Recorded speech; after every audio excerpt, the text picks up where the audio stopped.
A few. A few. Let's get into it. A few good movies. A few. A good. A few. Good. A few. Let's get into it. A few good movies. Over 100 years ago, the Marx Brothers broke down the invisible barrier that separates the film from its audience. It features extensively in the films of Woody Allen, Mel Brooks, and Monty Python. It is everywhere in pop culture, from Ferris Bueller to High Fidelity and Wayne's World to Amelie. TV shows like The Simpsons and The Office, and it even appears in video games, cleverly used to great effect in Hideo Kojima's Metal Gear Solid series. Welcome to A Few Good Movies with Zach Damme, Samer Esmail, and myself, Chris Porto. Today's topic: films that break the fourth wall. I have to say that I just watched Samer's Pick this morning. So did I. It put me in a mood. It's got me... Nice. I finished it like 40 minutes ago. Is it like a good mood or a bad mood? No, it's just, I'm shook a little. Yeah. Yeah. So am I. I am too. So, fourth wall. Yeah, I have a quick question about Metal Gear Solid. When did they do the fourth wall? I don't remember that. Metal Gear Solid 1 basically checks your PlayStation save files. I see. So they do have like the Psycho Mantis tiny comments ways. on the games that you've played. Oh, I was going to say, I remember my former roommate, Eric, playing one of the newer ones where you needed a code off of the game box. It's the back of the box. Yeah. And that was a huge problem when they re-released it in HD because it wasn't there. So people had to find it online. I mean, they all basically break the fourth wall and speak directly to the player. Well, and I mean, now come to think of it, I think a lot of video games have to break the fourth wall to give you instructions on how to play. Yeah. So, but I guess they do it in a clever way. Yeah, because Kojima wants to be a filmmaker, so right. Which I think that's his next project, right? He's talked about it. I would love to see a Kojima movie. I'd love to see a Metal Gear movie. Yeah. So welcome to this week's episode of A Few Good Movies. I'm Zach Damme, and with me is Chris Porto. Oh, fuck. I was like... Just go. We're not stopping. Hello. Okay. And Samer Esmail. Hey, what's up, guys? So I kind of want to just revisit the definition of the topic. Yeah. I think breaking the fourth wall does mean that a character is addressing the audience in some way, which I guess narration does that, but when it's not a character in the movie, I mean, that's why, like, I think American Psycho teeters on that because the narrator is the main character and we're kind of reading his thought, or we're listening to his thoughts, but I'm not sure if he's addressing us or he's just talking openly. So another one that I think pops up a lot, or you might think would pop up a lot, is the Truman Show, which I don't think breaks the fourth wall because the audience in the movie is separate from us. So they're watching the Truman Show as we are watching it. I guess we're not even watching the Truman Show. We're watching this movie called The Truman Show, but they're actually watching a TV show in the movie. Right. It's kind of breaking the fourth wall-y, but it's almost like there's another wall. Yeah. It's the fifth wall. It's going to break that fifth wall down. Wall within a wall. That's a good point. If it's in the construct of the world of the movie, then it probably doesn't count. I was going to say, like, maybe not exactly, but I think my choice kind of has some of those elements to it as well. The sort of movie within a movie kind of thing. Yeah, so that's what I was thinking with a lot of I think that might be the common thread between a lot of movies that break the fourth wall, is that it is like you're almost watching two different things at the same time. Yeah. And like it totally with The Big Short, you're doing that, and like even Ferris Bueller, you're kind of doing that. So that's the common thread. But I also think fourth wall breaking movies, they also deal with like introspective, and there's a lot of like, what is this person's thoughts about the subject that we're watching. Mm-hmm. It's kind of hard to do without a fourth wall or without like some type of narration to explain that. But I think when it's more about, like, it's more character based movies that break the fourth wall. There's not like a, epic sci-fi that's just a person breaking the fourth wall. At least I don't think so. Yeah, I can't think of one. I just had an interesting thought. You guys would not consider a documentary breaking the fourth wall, right? We can all agree on that. Well, so I don't think so because it's not a movie. It's a documentary. Right. Documentaries are movies, my friend. How dare you? Well, I think but they're different classifications. I think it's because it's meant to be real, but Well, mockumentaries yeah. fall under that. That's true. Those are movies. The point that I'm making is that I don't think mockumentaries count either, because in the world of the movie, like Truman Show, the camera being there is part of a premise. So them looking at the camera is because there's a documentary crew filming them, not because they're breaking the fourth wall. But do you think The Office breaks the fourth wall? They consider it. No, Well, I don't think so. I think so too. I think it does. But there's a moment near the end. I didn't watch the last few seasons, but the characters that are supposedly the documentarians come from behind the camera, and one of them sort of like flirts with Pam. Yeah. So now he's a character. They're shooting. I mean, I guess it is a mockumentary on office workers in America, but to me, the show isn't the show. I mean, first of all, that was such a silly plot line in the actual show that I feel like it takes away from the show. The show is just a mockumentary of these characters. Yeah, I totally consider that breaking the fourth wall, because they're addressing the audience. Yeah. And whether they know that the audience is the cameraman behind them or people, watching at their living rooms, a sitcom, I'm not sure if that matters necessarily. All right, but then by that logic, then documentaries are breaking the fourth wall. But I don't think documentaries are movies. I think they're different classifications. Yeah. I mean, one is fiction. Listen, one's scripted and one's not. I mean, if you go to the Academy Awards, there's a whole different category for documentaries. Fair. Right? Yeah. Like even in Emmys and Golden Globes, there's a whole different classification. Yeah.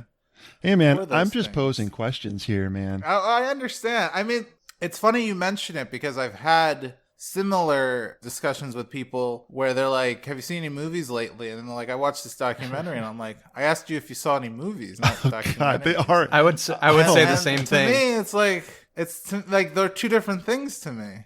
It's like what's saying, no, it's a TV show or a movie. Even though they both are scripted and feature similar things, they're two different things to me. Unless you watch American Animals. And then let's get into that later. So, well, we can get into it right now. I mean, what better segue? So, breaking the fourth wall movies, I went with American Animals.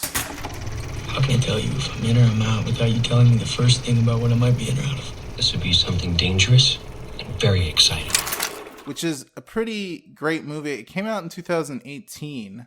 It's basically about, I guess they're college kids, and they basically are trying to rob the library of their college of these like really rare books of pieces of art, and one of them being Charles Darwin's Origin of Species. The way they do this movie is very interesting, because it is half documentary. So they have actors play, or it's actually like a dramatization of events, because they have actors play the actual events, and then the interviews or the confessionals or talking heads, whatever you want to call it, are the actual people that actually did the robbing of the paintings and the books. Yeah.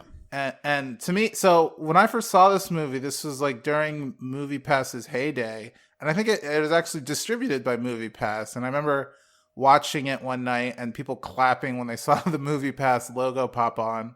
Unfortunately, they failed miserably. But it was one of those movies where I walked in, I'm like, I have free MoviePass. I can see whatever. I'm going to watch this random movie and see how I feel about it. And it blew me away. And I love the storytelling of it. And I loved how emotionally, how emotional it got.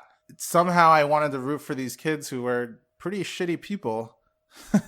All of them, in some way, shape, or another, were pretty shitty. So who would you say is the villain in the movie? Because it feels like the idea is actually the villain, and the people are the ones being victimized by the idea of robbing this place. It seems like they were fair to everyone involved, like the four, main characters that do the heist. What's interesting is heist movies, like if it wasn't based on a real story, something like Ocean's 11, you would be actively rooting for them, and you would think of the librarian lady as the bad guy, kind of. Exactly. Right? And in those movies... But she can't do that because she's such a...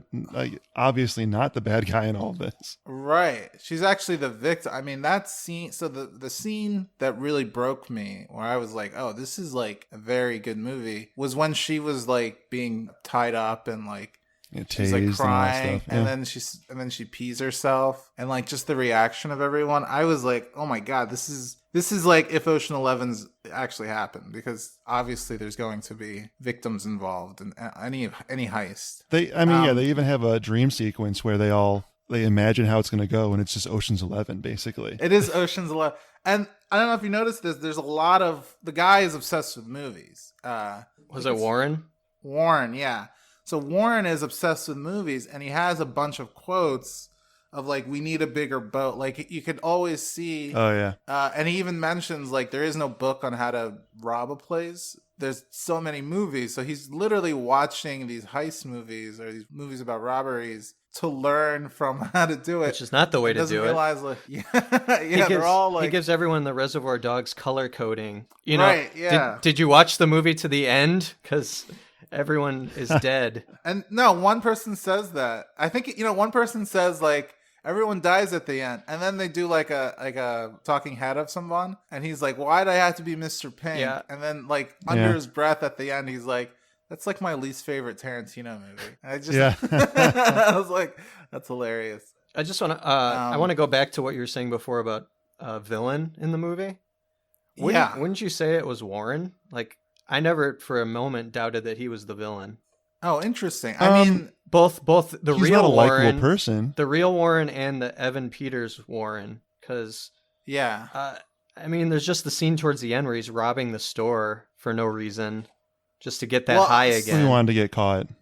Yeah. And to me, I thought they just worked as a group because they all kind of instigated it together, right? Even though he was the one that's like, we need to do this, they were all like, well, this is how we're going to do it, and this is, such and such. So yeah, and like they do have that little reveal. I guess it's not necessarily a reveal because they're not being honest with the Amsterdam thing. Yeah, where he didn't really go to Amsterdam. He didn't really meet the person that gave him the email address. Well, he says, you just have to take it at face value. Take my word for it. Yeah, take my word for it. Which is, just another way of saying, yeah, I lied about it. I guess so, but why not just admit it at this point? He is kind of the character that is sort of like the little devil on the shoulder of the what's his name again? Spencer? It's sort of like the little devil on the shoulder being like, come on, you want to do this? Come on. Right. And the whole time he's pushing him forward like, Tyler Durden is pushing forward Ed Norton. Yeah. That would have been an interesting reveal if I guess, one of them didn't exist. Not real. I don't even know if I wanted them to succeed. Yeah, they were unlikable to the point that I didn't want them to succeed. Right? I Exactly. don't... Yeah. Did I not? That's interesting. Well, I guess I knew they weren't going to succeed in some way. Yeah, because you can kind of tell from what people were talking about it. They wouldn't be doing interviews if they got away with it. But but that one part where they have where so they try to do it at first where they dress up as like older men and try to rob a place, and then they back out of it. It's just like this beautiful moment where he's like, we got away with it. We did it and nobody got hurt or anything. And then Warren's like, we didn't do anything. And that's like, once the actual robbery happens, that's when I started to feel like these people aren't awful. At the beginning, I felt like they were just misunderstood and like they just wanted something to plan and something that actually means something in their life. And at the end, when they're like, it's a horrible robbery, and then they try to sell it, and they just do it very stupidly by giving them the real phone number and email address. That's when I'm like, you guys are just... This movie gave me anxiety. Yeah. And like, I didn't know anything. I knew what this was, but I didn't know anything about like what it was about. I didn't know it was like part documentary and the real people were going to be in it. So yeah, it was kind of a surprise.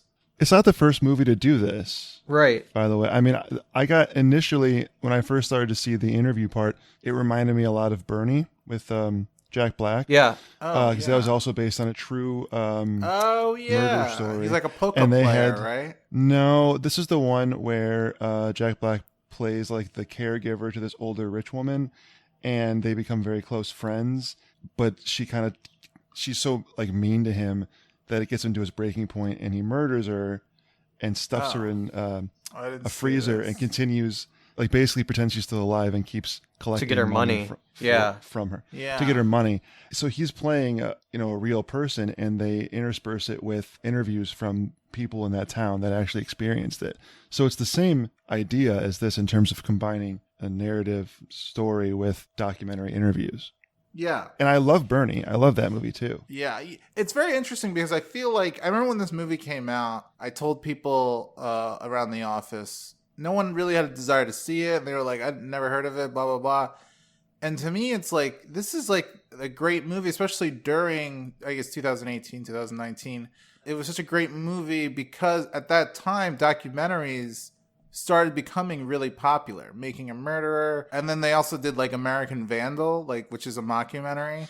Like all these like documentary type movies documentaries were becoming really popular.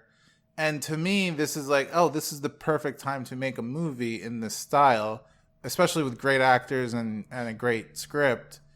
And I don't know why it didn't like do gangbusters. Like this should have been a hit, and it just kind of flew by the wayside. I think it's that, what was it, Movie Pass?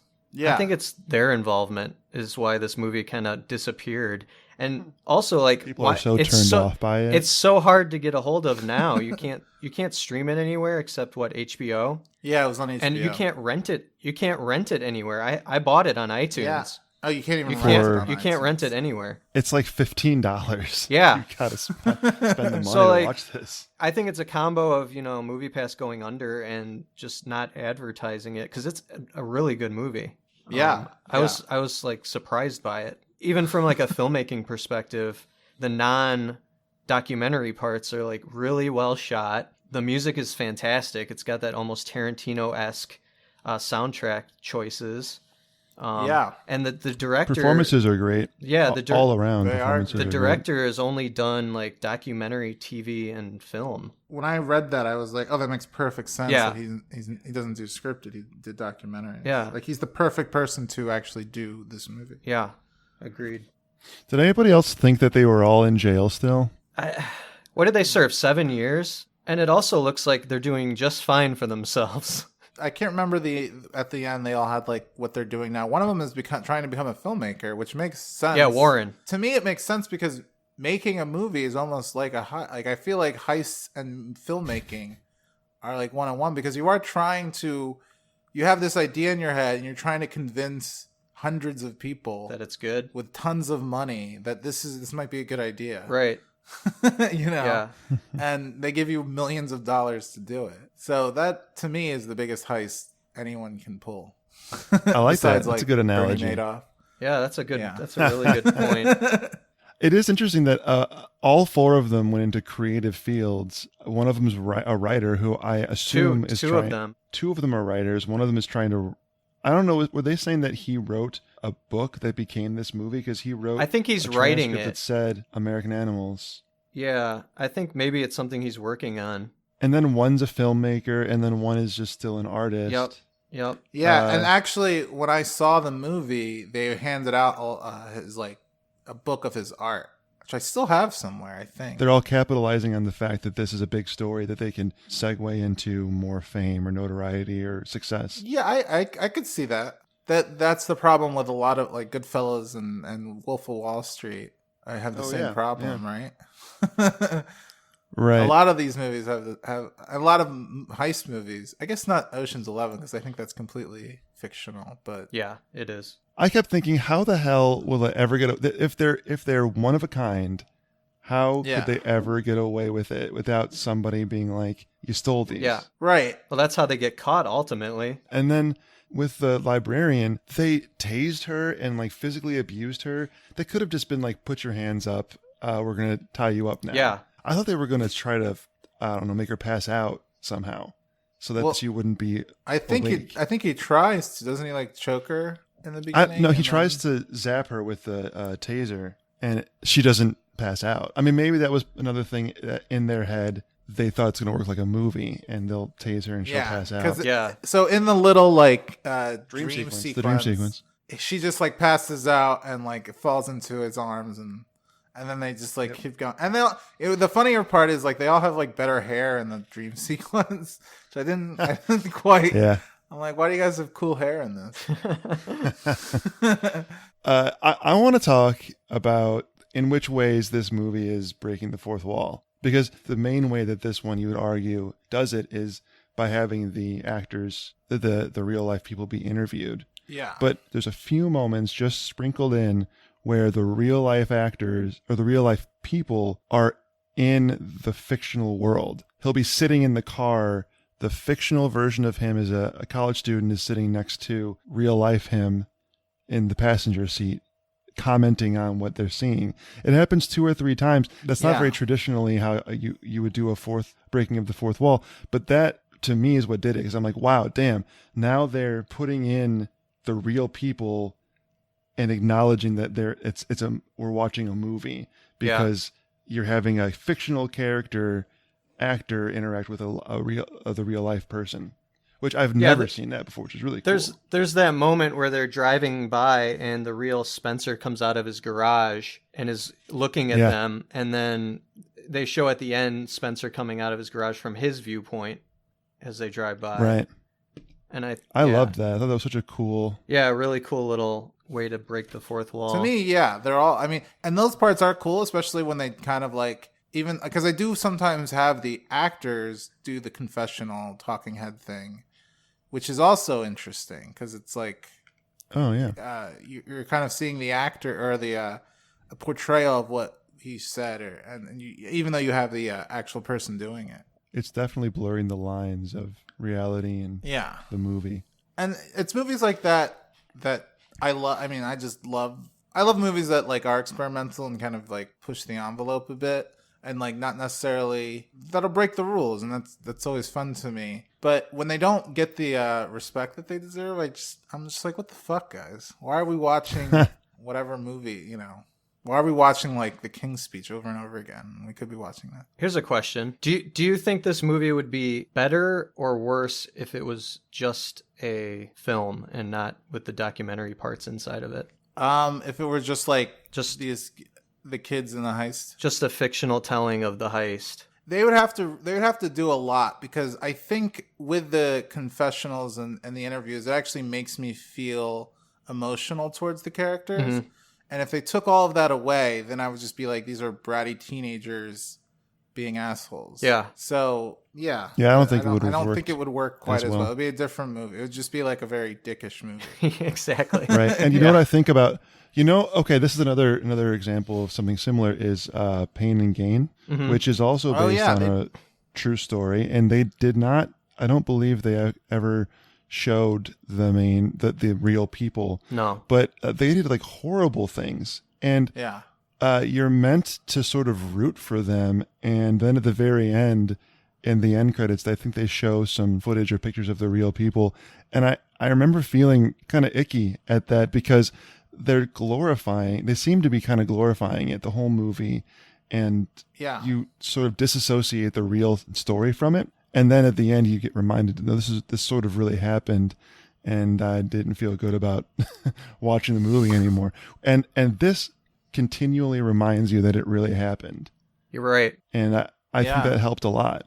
Yeah. Yeah, and the mindset of why they did these things is helpful too, because often you see these crimes or whatever, and you're like, why did they do that? And then to have the person guide you through their story, telling you what they felt, makes you be like, okay, I'm totally in this character's headspace. Which I think is a theme with movies that break the fourth wall, is that we are totally immersed with the character. I think that's what appeals to me with movies that do that, or TV shows that do that, is that you're totally immersed with the character and like how they think, not only their actions. Yeah, absolutely. Let's go to the next movie. I'm up? Yeah. All right. I picked the 2008 Jean-Claude Van Damme film, JCVD. Monsieur Van Damme? Jean-Claude? I want $6 million. Million, okay? It's written and directed by a guy named Mabrouk Mechri. I'm assuming he's a French filmmaker. He doesn't have a lot of IMDb credits. The only film he made after this was called The Cold Light of Day, starring Henry Cavill and Bruce Willis, and it tanked spectacularly. And he kind of disappeared, which I think is a real shame. So the basic story of JCVD is Jean-Claude Van Damme plays himself, a sort of fictional but semi-realistic version of himself. And he's going through some hard times. He's doing direct-to-video movies, as he's done for the past 20-some years. He's going through a custody battle over his daughter. So he decides he's going to go back home to Belgium, his hometown where the film was actually shot, and kind of lay low for a bit while the trial goes on. And he kind of figures out his next steps. He's, talking to his agent, trying to get more jobs because he needs money. And he gets embroiled in a hostage situation at the bank that he's trying to withdraw money from. And that's pretty much the gist of it. Most of the film is the hostage situation. There are some flashbacks, and it's sort of set in chapters, almost like a Tarantino-esque thing, where you sort of see what happens in LA during the trial, and then back and forth to the bank. I saw this movie when it came out, and I'm a huge Van Damme fan. I've always liked his films. Some would say I'm a Van Damme apologist, because most people would say he's not a good actor, but I would say watch JCVD, because he does a very good acting job in this movie. There's almost no action in the film. It opens with a really awesome one-take shot where he's filming a film, and they do some digs at his Hollywood career and the Chinese directors he's worked with. They mentioned John Woo. And yeah, there was a lot of digs at John Woo in this. Yeah. I was a little shocked by him, but I really like when he goes back, to the video village where the director's just playing darts. Yeah. And he doesn't even care what's at a happening. Hollywood sign. And and Van Damme is, he's 50-something years old. He's exhausted and he can't do one-take shots anymore. And the Chinese director is talking about John Woo. And so I think what I like about this is it's got that meta aspect to it. In addition to the fourth wall breaking, which it absolutely does. Yeah. And which I think is the most important part of the movie. I'll talk about that a little, because there's two moments where it happens. Just before that, I just have a couple of questions, and maybe you can just clarify, because they kept, first of all, I saw this on Amazon Prime, and it did have a horrible dubbed version. Yeah. And it was very frustrating, because I kept reading the closed caption, and it didn't match up and it wasn't with the what same. they were saying. Yeah. And I was I like, had the same problem. Yeah, it was really annoying. I wish I had just bought the French version. But they kept saying he's robbing a post office. It's a bank. And I was like, is it also a post office bank? I think it's both. Oh, okay. Or because I was I so thought confused. it was just a different. I guess I just assumed it was I a thought bank. it was just a language thing, like a bank and a post office are interchangeable there, or That doesn't make any. I think it might be both. Yeah, like you can send money. I think it is both. Or maybe there's like a different thing that they call. This is so stupid of us that we don't know. Yeah, I should have taken. Maybe that there's note. something where if you want to wire money, it's not necessarily a bank, but it's called a post office. Yeah, to wire, because that was why he went in there, right? He's trying to get. Yeah, he was trying to wire money. Or to get money. Because he's talking about how it's his money and why won't they let him get it. Yeah, because also, why would you rob a post office? There's like what is no this? The money 1800s stagecoach? I think it's both. Plus, it's like a really small town. I assume. Someone can correct us. Yeah, I should know. I've seen this like 10 times. We can agree that it's in a place where there's money. That's all we gotta know. Yeah, there's money involved in criminals. I also like the fact that they were the cops were like at a video store. Yeah, yeah. In the porn section in the back, I love that. Interrogating people behind the curtain. There's a lot of meta stuff going on in this movie too. There's so much. Yeah, so both movies have that going for it. A lot of references to movies. That's partly why I think it's a shame this director made this terrible Hollywood movie after, because I think the script is really smart, and I think it's a really well-made film. Van Damme's acting in it is pretty fantastic, I think. I loved the lighting, and they do a little things that I'm like, oh, I don't see that, and if I did see that, I would think it's like a mistake, but I actually think they did it on purpose. So when people are talking and they have to put mesh two takes together, it actually looks like there's a jump in the actual video, and the angle is slightly different. And they only do it a few times, but I'm wondering, oh, is that a mistake or did they do it on purpose? And it wasn't until the end where he, that moment where he's getting dragged out and the guy has a gun to his head. And he has the vision that he's the hero. Yeah. And I was like, oh, okay. So we're actually watching this movie through rose-colored lenses or whatever. Like it's being projected. It's not, we're not seeing exactly how it happens. We're seeing it through his eyes. Correct. Yeah. Whether that was intentional or not, that's how I'm reading it. So there's a couple fourth wall breaks in the film. One of them's very obvious. Yeah.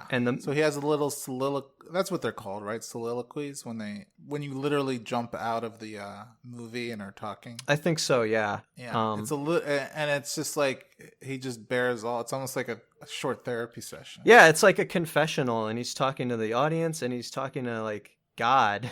Basically. Yeah. Apologizing for his sins.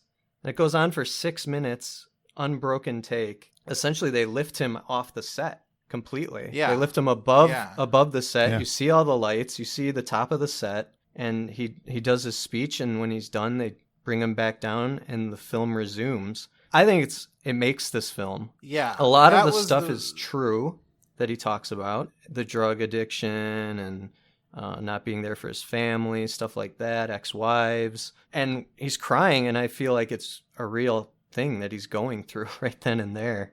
So he either is going through it or he's just a really good actor at that moment. Because I wondered, man, how many takes did they do of this? Like, are those tears coming every time? Yeah. Or is this just a straight-up confessional of his real life, and he's just really that emotional? Yeah, and I don't know if it was scripted. I'm guessing a lot of it is, but also I had read that a lot of the script was improvised. Even Van Damme's lines. There's the scene where he's in the taxi in Belgium, and the woman keeps talking to him. The only direction for Van Damme there was be as nice as you can to her, no matter what she says.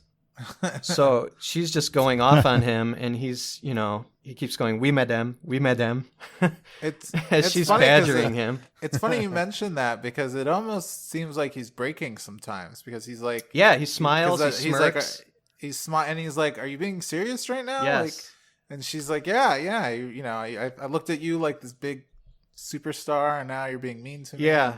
And this movie definitely feels genuine in the filmmaking process. Absolutely. This one of the three choices, it strikes me that just considering that breaking of the fourth wall it's the most dependent on the movie working. Is it doing that? Yeah. Yeah. It literally ends that act, and then the conclusion kind of comes because they break out and get out of the bank post office thing. I don't know where I heard this. It was either in like a writing class or something, is that a lot of scripts start with just one scene or one little idea that they want to see on screen, and then you build out from there. And that was the moment that the director or the writer wanted to see, and then they built it around it. I bet I wouldn't be surprised if that's true. The only thing I would say about this movie is that I don't necessarily understand the robber's idea. Because if they make it so that it's Jean-Claude Van Damme's idea to rob this bank and he gets the money, then how are they going to get the money from him, right? Like, where were they going to go with that? Also, like, wouldn't the hostages realize that they're all lying? And yeah, the hostages would be able to corroborate Van Damme's story pretty easily. Right, which is, I don't understand why he's in jail at the end, if I'm being perfectly honest. I think he was trying to... at one point extort some of the money. Maybe they just got him on that. But he said it was because that's the thing, is they were saying extortion. It was still extortion because he was trying to get that smaller dollar amount from his lawyer or something. Yeah. But he says anyway at the time that it's just to make it look more realistic. Right. But they get him for that anyway. I think he's just serving a year, right? He's just in jail for like a year. And he's teaching inmates karate. Which is awesome. Which is pretty funny. So it ends with his son. His daughter. Yeah. You actually never see her. You just like hear her voice. Yeah. And then he like breaks down. Which I think is a really good ending. Yeah, it is because he did all this stuff and then, it all comes right back at him. And his daughter had stated earlier at the trial that she wanted to stay with her mom. Yeah. So I guess my only problem with this movie is that I didn't think the writing was very strong. Like I felt like there were plot holes that were like, I'm not sure what's going on. I'm just going to believe it because it's interesting movie. Yeah. But there were some like writing where I'm like, this isn't making much sense to me. I just thought the cinematography is beautiful. I thought the lighting was beautiful. The soliloquy was awesome. This movie really struck me as I was watching it. It just reminded me that there were so many good indie movies in that little time frame. When did this movie come out? 2008.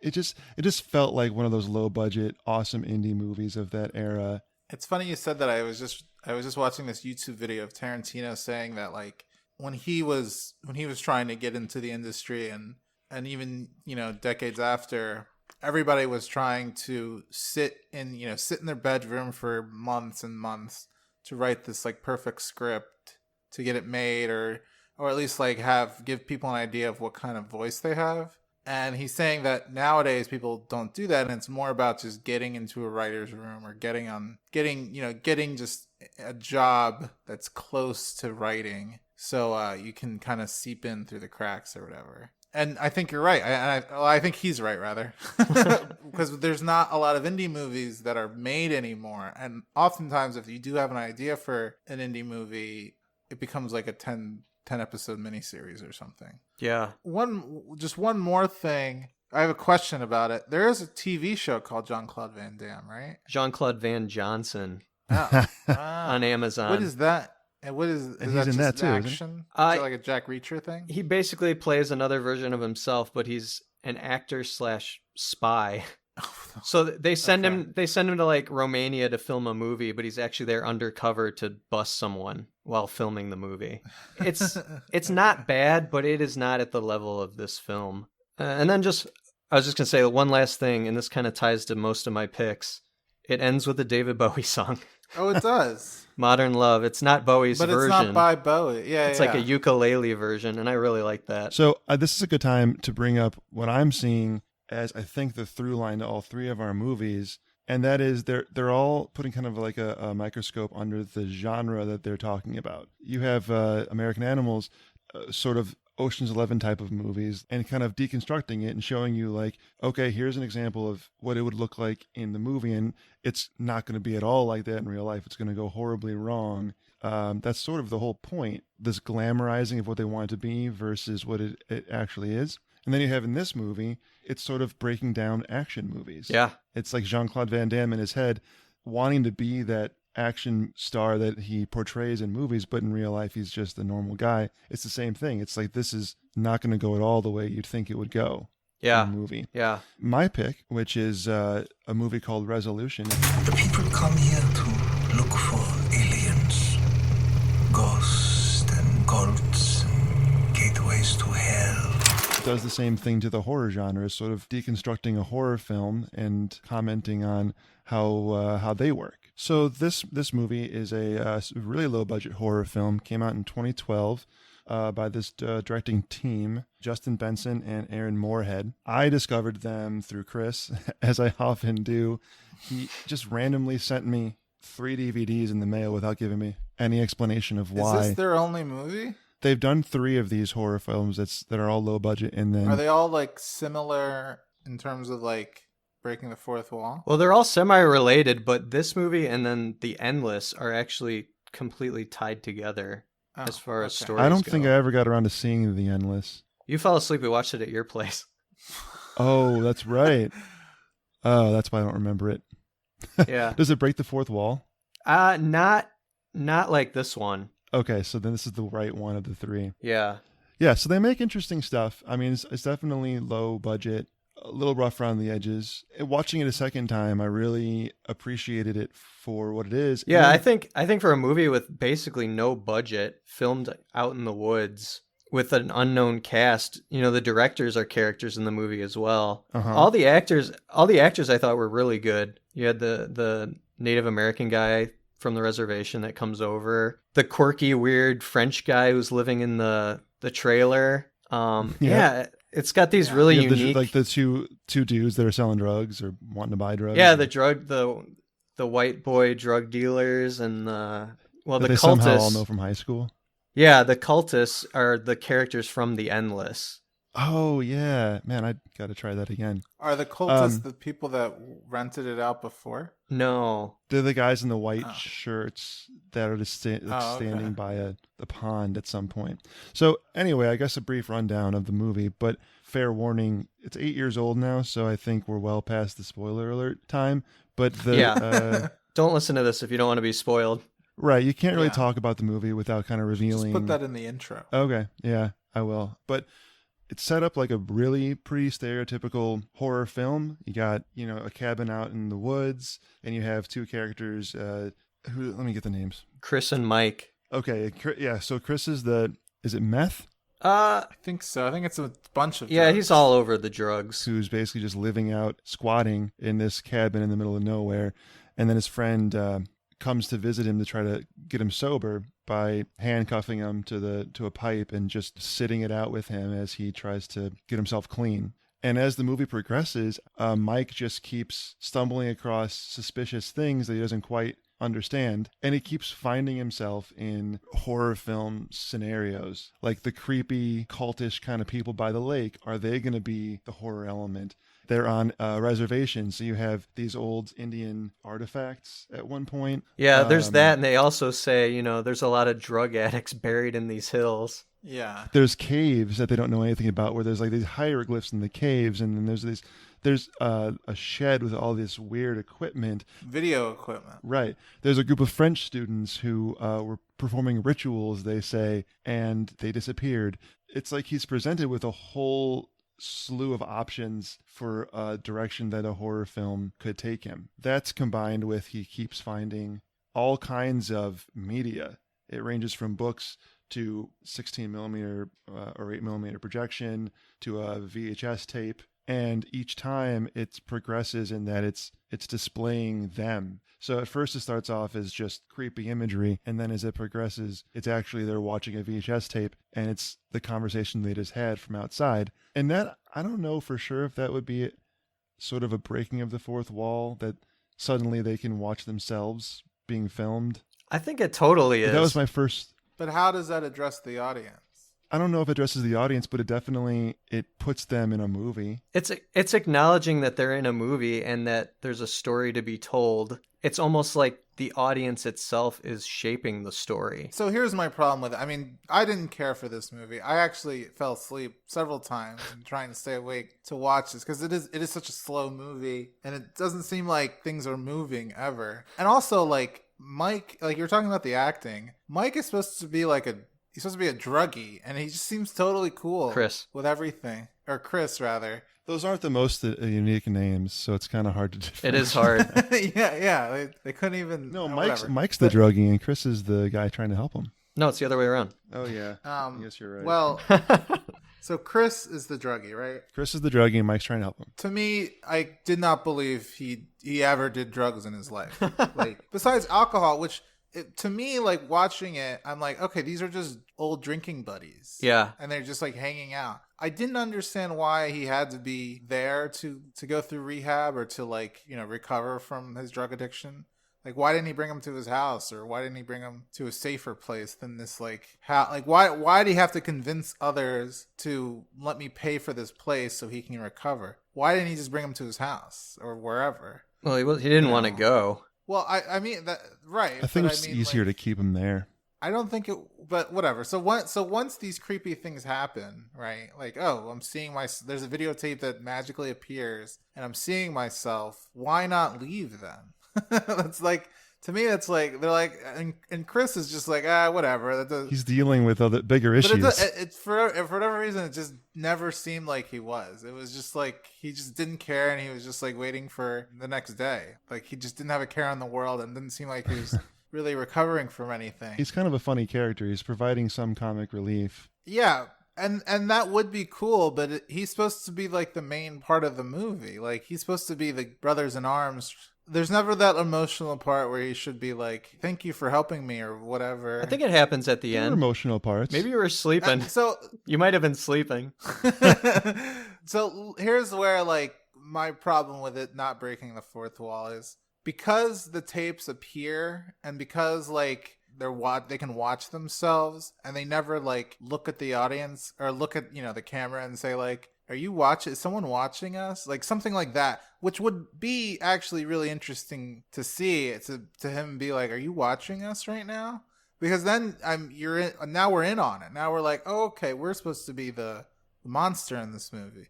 But that never happens until the very end, where he's looking at the camera and he's like, what else are we supposed to do? And he says, can we try another way? Can we try another way? Because they keep finding footage of how they're dying or whatever, and they're like, well, we can't go this way. We can't do this. So they're trying to kind of get out of the bad ending that the audience wants. Right, exactly. So is there another way? To me, it doesn't seem like he's not talking to the audience. He's talking to this monster and saying like, pick which. It's almost like Final Destination, then breaking the fourth wall to me. It's like, here are ways you could die. Which one do you want to pick? And there's not a way you can get out. And us as the audience, we can't pick for him. On a second watch, here's the thing. Knowing what it is as I watched it a second time, I found it more interesting. Same. Than I would in the first I also time. I think seeing the endless enhances this film as well. Oh, really? Oh. Yeah. Because you start to pick up on other things too. You pick up on there's a lot of coverage that is like shot behind bushes and stuff where you're almost like watching it voyeuristically. Yeah. And that's all intentional because it's you, the audience. Right. But if you go back and watch it in the context of the whole thing is kind of a goofy setup because they're all bad horror film concepts. He's being presented with all these like kind of bad, overdone options of the directions a horror film could go. Right. And they're all red herrings, which is why I was like why I felt so bored by it is because like they kept setting things up like that, but I would never see it pay off. So I'm like, what about the French guy? What's with this like Indian burial guy or Indian reservation guy? What about these dickhead meth addicts? Like nothing is being paid off. And I mean, so halfway through I kind of knew, but I was just wondering how they would get there. And it seems like they just gave you a lot of shit that didn't mean anything. And then they were like, you were the monster all along. Well, when you put it that way, it sounds stupid, Samer. But it is. It's so many like misdirections that they're like. I told you up front that it was rough around the edges. And well, I understand rough filmmaking, but when this writing is bad too, then it's like you lost me. Chris, chime in here. I can't argue with a lot of this, but I also think it's a really cool concept. Yeah, and that I agree with. I mean, these guys have made 3 films. They have an actual like big budget studio film coming out soon. Cool. And you can see they have these really clever ideas. They want to turn the tropes of the horror genre like on their ear, basically. I think this film, it clearly breaks the fourth wall. Yeah, it might be lacking in some areas. Some of the ideas might be half-formed. But I also think that with the concept, I think it's pretty well executed. Again, I just want to say breaking the fourth wall would, at least to me, is recognizing that the characters in the movie realize that they are in a movie. And in this movie, I don't think they ever do. I think they see a monster. They say that they want an ending. They want a story with an ending. Yeah. So they know that much. Yeah, he says, I think this whatever it is, it wants a story, and it wants a story with an ending. I think, but that doesn't necessarily point to movie, right? Like, right? Because a character could want a news reporter could want a story, right? So to me, it just seems like a monster that is looking through our lens. So that's just my beef with it. That's why I wouldn't. That's fair. That's fair. Issues with it. Everyone can have a different interpretation. I finally heard back from my sister-in-law, and she said there is a thing called La Poste, which is a hybrid post office bank in France and Belgium. Oh, there you go. That would probably account for it. So that makes sense. I think I kept hearing it in the dubbed version, so I'm sure they just had the horrible person to dub it. Yeah. Right. I started watching it on Prime because I was too lazy to put my Blu-ray in. As soon as I heard, because some of it is in English and recorded in English, but as soon as he's in Belgium and he talks to those guys on the street who want his picture, they're dubbed, and I was like, nope, I can't watch it with this. Yeah, it was it's pretty bad. I mean, sometimes I can do it. It's the woman. Is the woman in the taxi driver who's like, yeah, she sounds like a siren. Oh yeah, I thought that was a siren. Yeah, it's her screaming. It was terrible. Oh man. So wait, is Van Damme Yikes. dubbed the whole time? Yeah, I think so. Yeah, I maybe his English is still in there, like as the original. He probably recording of dubbed it. himself though, That's what I was wondering. because he's speaking French in most of the film, and the monologues. Well, regardless, I don't remember. I if someone does want to see it, they should watch the French version Yeah, for sure. and read Yep. the subtitles. So, just to wrap up Resolution, I'm sticking to this movie despite the problems that y'all have with it. I'm with you, man. I wanted to pick a movie that would probably have been seen by the least number of people that would be listening to this podcast. With good reason, though. Well, hey, Samer, hey, be nice. Horror fans probably would be interested in seeing this because it's something different. And I don't necessarily think it's as bad as Samer thinks. I think it's closer to what Chris is saying. I also Well, think it's Chris hard to loves it. classify it as horror. It veers into sci-fi, and when you see the endless, it's like almost full-on sci-fi. I get your opinion on it, Samer, but I think it's totally breaking the fourth wall. And I just think that the whole thing kind of hinges on it. And I think there's at least the moment at the end where they acknowledge that the camera is the monster. So that's kind of where I'll leave it with my interpretation of the movie. All right. I agree.